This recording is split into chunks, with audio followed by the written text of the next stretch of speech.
Do you ever hear people talking about their side hustles and think, why not me? Well, what's stopping you? We worked with HubSpot to create a database of 100 side hustle ideas that you can start now. Everything from design and real estate to public speaking and wellness. There's something in there for everyone. Plus, we cover the skills you need and the investment you'll probably have to make to get started. Ready to break out of your 9-to-5? Go to HubSpot.com/THDS to download for free. All right, good morning, everybody. It's Thursday, December 12th. I'm John Weigell with Juliet, Bennett, and this is the Hustle Daily Show.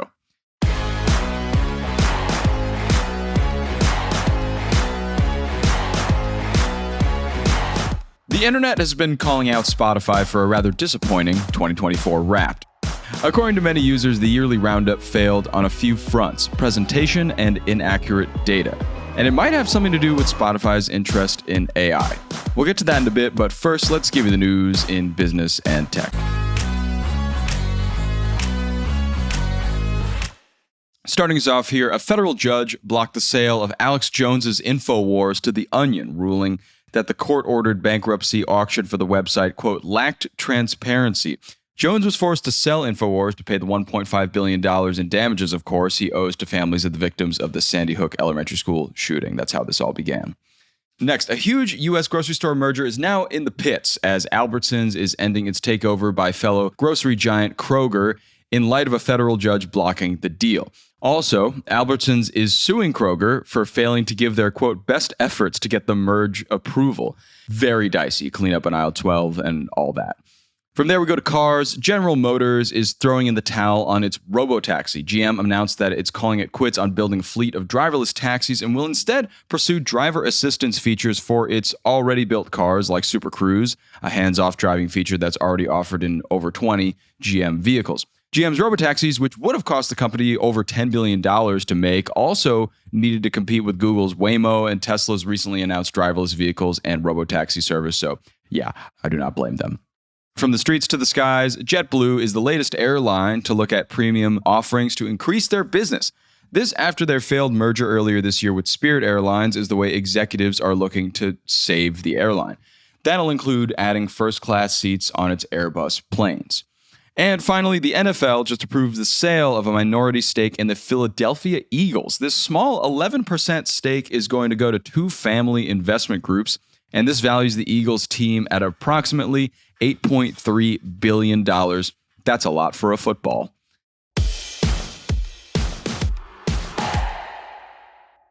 Hey everybody, it's your host, John Weigell. If you love the insights HubSpot brings to your podcast feed, then you're going to love Marketplace Tech. This daily podcast keeps you up to speed about the latest in tech news and what it all means for the economy.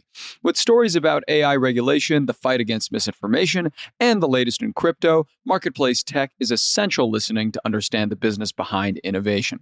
Listen to Marketplace Tech wherever you get your podcasts.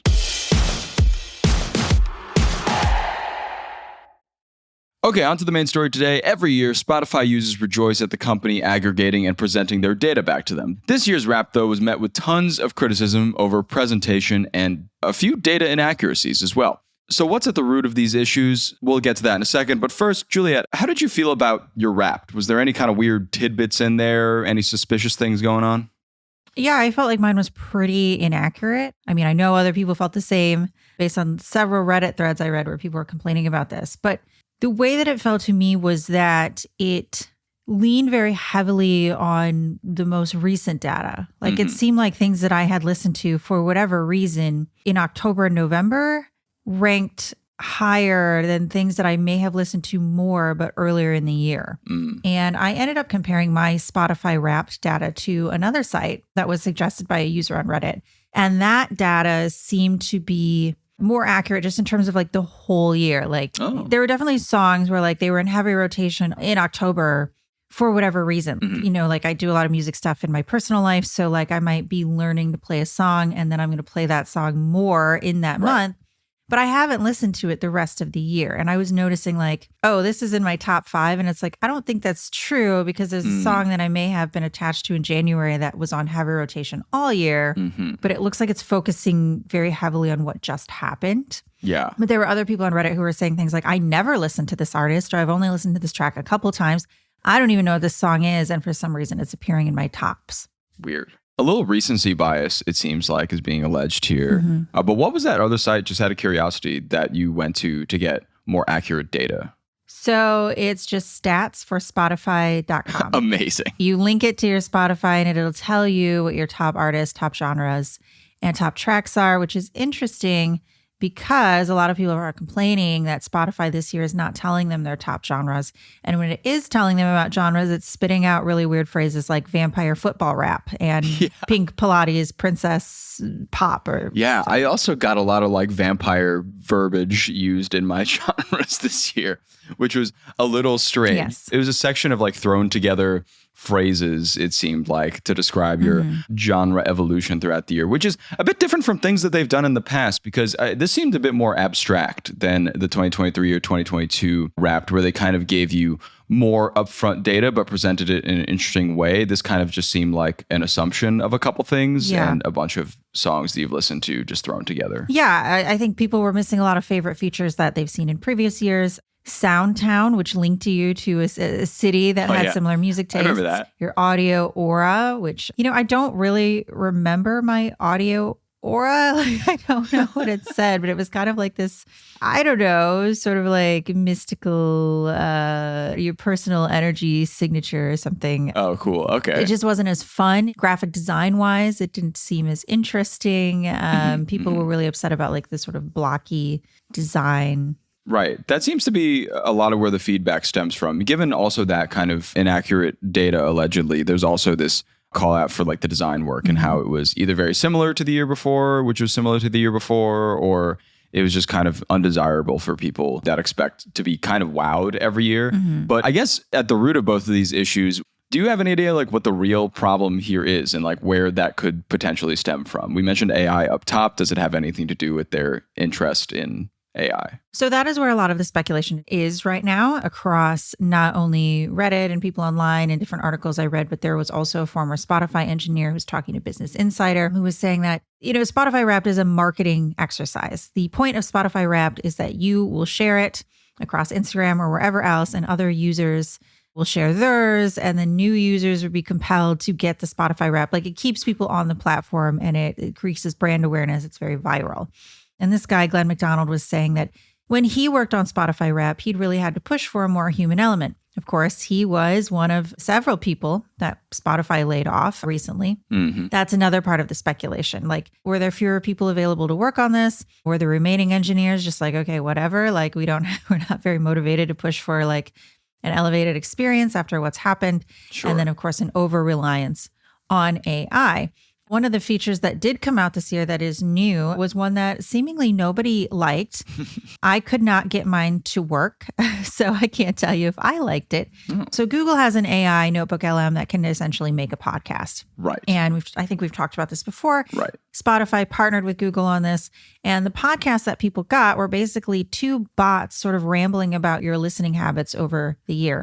A lot of people did not like it, found it to just be kind of silly and inane. Some people said that it was wrong. It said things about artists and what they'd done this year. Those artists were dead and could not have possibly done anything this year. Oh, good. Wow. Some One Direction fans were sort of offended because it seemed like the AI was making cracks about the fact that Liam Payne had died this year very tragically. Yeesh. And, these bots really lacking context were kind of saying a lot of things about the band, and it just felt like it was really insensitive. And of course, that's what happens when you have, just sort of this non-human touch that lacks context. See, this is the way also that I found out about this Wrapped AI podcast situation because, I actually just pulled up my Spotify Wrapped. And if you go to the Wrapped page, there's a couple different playlists and whatnot, your 2024, like artist clips and whatnot. And then, at the bottom of this menu, there is your Wrapped AI podcast. And upon clicking it, it kind of gives me this 4-minute tidbit of a podcast that I'm going to listen to it after this. I'm very intrigued. Okay. And it's very much prominently partnered with Google. Like they have the Google logo there and everything, and Notebook LM is prominently featured. So this definitely exists. I didn't know about it before right now. Yeah, mine did not come up for me. I tried to look it up on desktop and it said it was mobile only. And then when I went to mobile, I could kind of find it, but it had the runtime as being 0 minutes and 0 seconds. So I don't know if there was some sort of glitch or I'm just not doing it right. I don't know. But I couldn't get mine to work. Yeah, I mean, this seems to be a bad omen for the future of Wrapped, but I remember last year a lot of people making a ton of memes about how Wrapped came out a few weeks after Spotify had like a lot of layoffs in 2023. So a lot of like the Wrapped memes were about like, oh, you laid off this amount of people this year. Right. So with this year's being, there not being layoffs, at least recently for this specific Wrapped, you kind of have this mode now where people are complaining that it's not human enough. So next year, I'm not sure if they're going to understand that criticism. But at the end of the day, I mean, I personally can't be pressed because it's just your data and it's cool that they have it anyways. And I'm not really that annoyed about the design, to be honest. Right. I think for me, it's more that I do enjoy seeing the data and I do enjoy sharing the data. I like seeing data that indicates certain viral moments throughout the year. You know, like when you see somebody who listens to like typically one kind of music, but then like I'm Just Ken is their number 3 song because they love the Barbie movie. That's the best. I was telling someone the other day that the theme song from Peacemaker was my top song that year. Because like every day I'd be like, all right, it's time to do the Peacemaker intro dance because I'm trapped in my house. That's great. That's what it should be used for. Right. I think a larger problem is if the data feels inaccurate and people are like, this isn't what I listened to this year and I don't want to share it because I never listened to this artist. I think there were a lot of people who were like, I'm not against some of these larger artists like Taylor Swift, but I didn't really listen to her as much as I listened to all these other indie artists, and that's not what's showing up here. So I think Spotify Wrapped is a factor in why people stick with Spotify, especially as they continually increase prices. And I also think, yes, it is true that they have a lot of podcasts and they have a lot of music available, whereas some of the smaller streamers may not have as deep of a catalog. But I do think that if another streamer comes along, and Spotify has a lot of competition, there's YouTube, there's Apple, there's Amazon, there's Deezer, there's Tidal. If another company can deliver this sort of communal listening experience and Spotify strays further from that, that may be an incentive for some of their users to leave, to get more accurate data, to get what they feel is more of a community experience. Sure. And I mean, what they thrive on, really, Spotify does, is that they have a huge user base. They were kind of the first in this audio streaming revolution to be globally adapted. So Apple Music, for example, has their own version of what a Wrapped is, but I don't hear about it at all because nobody I really know uses Apple Music. I mean, I used to use Apple Music, but I switched over because it just felt like kind of left out, honestly. That's the advantage. Yeah, and I can totally see that happening across other types of streaming platforms. You know, I think it was possible for Netflix to have these really big hits like Stranger Things and Squid Game because everyone had Netflix. Right. But now I'm starting to see people cancel their Netflix because they're like, well, there's nothing I want to watch on there. It's just a lot of like poorly produced, you know, cheapy movies and whatever. Yeah. And now they're kind of like picking the streamer that has the show they want right now. It's like, oh, it's time for my 2 months of HBO because I'm watching House of the Dragon. Right. Is it Showtime? Every time Yellow Jackets comes out with a new season, it's time for me to have Showtime. Yep. 2 months of Showtime. We talked about that before, like people pausing subscriptions. I mean, streaming services could be similar. Yeah. Music streaming services, although they're like so tailored to you, like your algorithm, you have playlists in there. So maybe there's a lot more at stake there to move from one to another. But yeah, that makes complete sense. Yeah, I guess what we've learned is it's a tough world for the streamers in a land of competition. But, you know, we'll see if Spotify can hold on. We'll see if they take some of this criticism and turn it around next year. Yeah, we'll see if Wrapped 2025 is an absolute slapper.